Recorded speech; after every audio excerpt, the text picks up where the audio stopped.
Can I ask you a question? Let me ask you a question. What is so attractive about non-duality?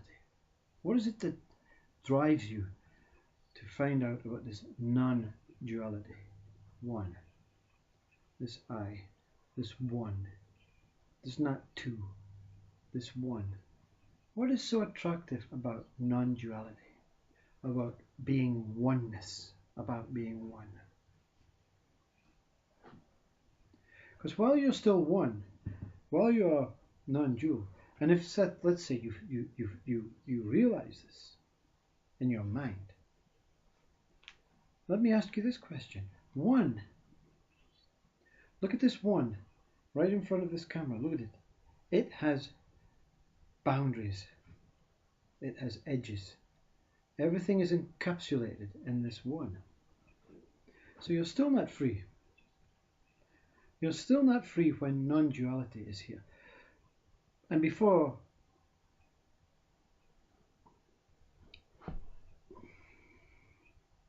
you start throwing things at me, we cannot escape permanently in a body non-duality. So it's okay to look for it. It's okay to be attracted by it. But I want to take you a step. I want to examine this non-duality. Let's examine this non-duality, because non-duality means one. So therefore there's no looking. You see, when you are looking for non-duality, just two. And when you find non-duality, you say, I found non-duality. You found something else. So you cannot say you're permanently non-dual. You have to be two. There has to be you looking for non-duality. When you say I, or when the mind is active, the mind says I, me, this one. Even through meditation, you can be in meditation, deep in meditation, and suddenly a picture of a waterfall comes in front of you. Two, you looking at waterfall through mind. You see, imagined, preconceived image. Imagined image. Two. So beyond non-duality, or non-duality, to be permanently non-dual, you cannot use any senses. I can smell. Oh, flower. Oh, two. You smelling flower.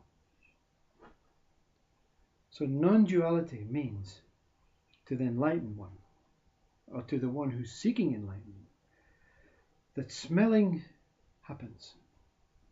There's no smeller, and there's no thing smelled. There's only smelling. You see? How happy are you at this? And many of my videos previously will explain this. Seeing is the only thing that happens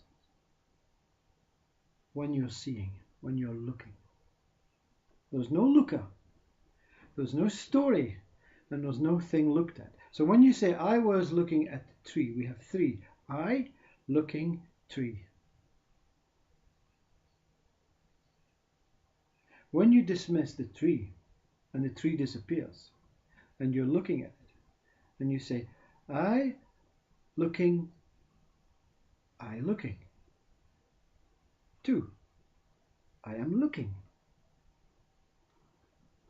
Doesn't matter if you're looking at a object or a form, you are looking. You are looking. Now when you say let's be non-dual, nothing. Nothing happens. Only looking. But there's no one to say I am looking. So nothing is happening. Looking is happening, but there's no one to describe it, no one experiencing it. You see? Now this is very, very, very true. Non-duality exists. That is what I keep saying. Non-duality exists. Seeing. There is no seer, there is only the act of seeing. What is the purpose then, you say? What is the point of being non-dual? When you don't even remember, there's no one experiencing, there's no one remembering, there's no one writing stories about, there's no one getting some information, getting attention from it, when there's only seeing. What is seeing? Right, I, looking, seeing. There's no me, there's no you, there's just seeing. Boring. So what is so attractive about non-duality? You want to be free, but when you're free, you want you back again.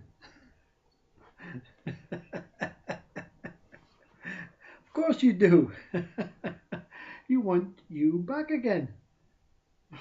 Phew, I was free. You have to tell the story, you see? You have to tell the story. There's no escaping duality, triality. You looking three.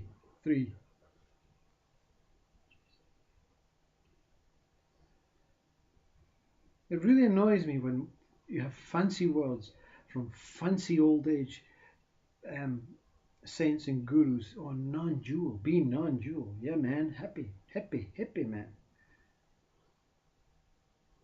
Non-dual means nothing is happening. This nothing is happening is bliss, absolute bliss. But if you're looking for it permanently, you're never going to come back and explain it. There's no you to explain it because there only is bliss. There's not you looking at something for bliss. There is something has gone, you have gone, bliss remains. Infinite permanent bliss.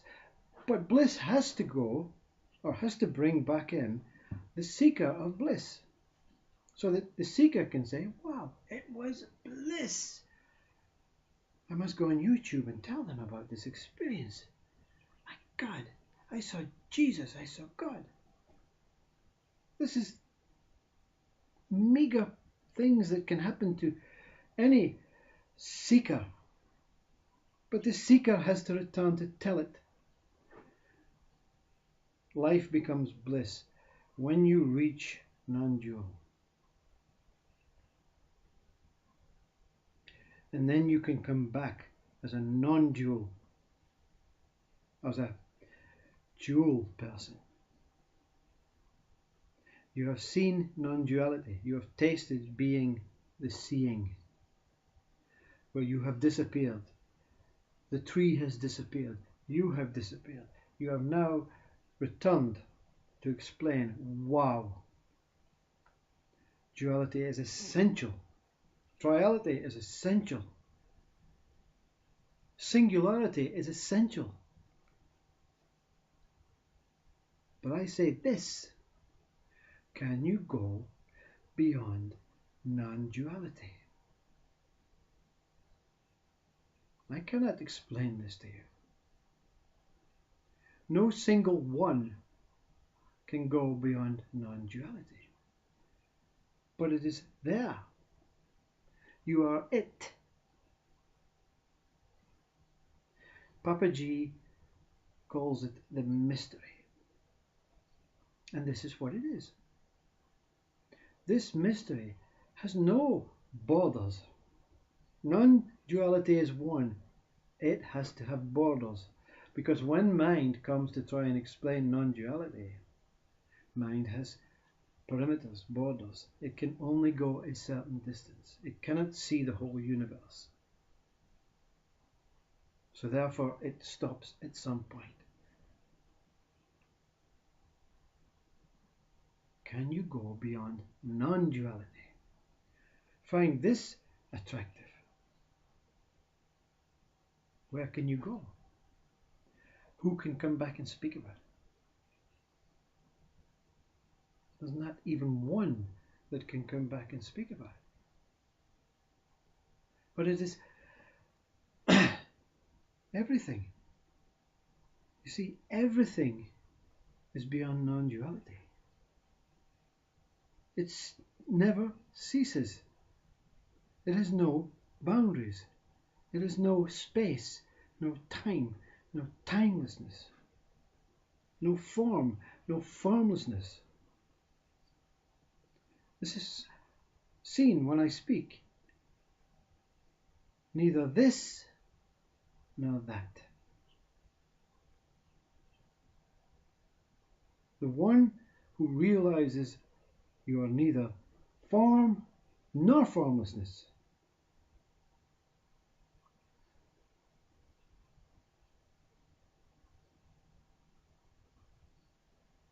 has seen beyond.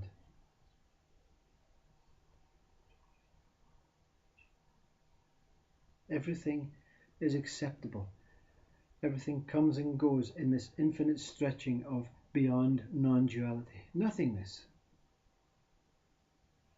Some call it Brahman. But we are all this. In this, as this, of this, behaving as this, non-behaving as this. When you choose to go down one side and say duality, non-duality, you're bound. It's a great place to be. Don't stop looking. Don't stop seeking. It's a fantastic, I'm not being negative here. It's a fantastic thing to see. But it is possible to go beyond non-duality. But when you come back, after being nothing, right?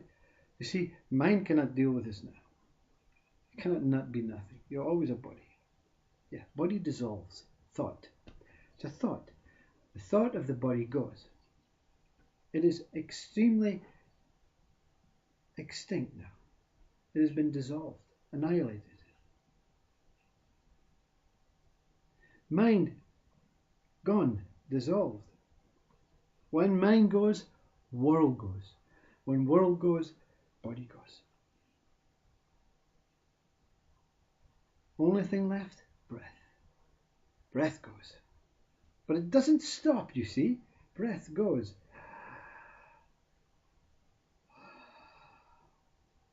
It's not going when it's up there. Breath. Still. You see? Stillness means no movement. No movement means dead. In your terminology. No movement means truth, reality. An enlightened one's terminology.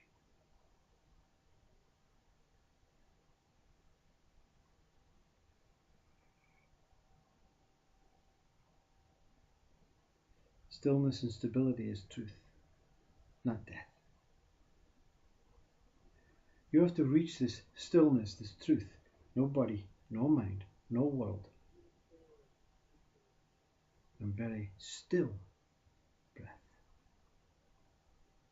And beyond non-duality is left. You're not going there. You see, you going beyond non-duality. You're not going there. Everything dissolves to become nothing. And when you return, you realize that you were nothing. But now you're no longer nothing. It's not like you're saying, oh, it was all in the mind, it's a trick. You have returned as dual, or non-dual, or tri-dual, or singular. That is an amazing thing about your body. You can become a single thing in a world of billions of forms. Then you can merge into this billion of forms to become one. And then you can dissolve everything to become nothing. And which one are you? Every single one of them. That's the attraction of seeking, the attraction of discovering, the attraction of realization, the attraction of being open to discover the things that the mind will tell you is undiscoverable.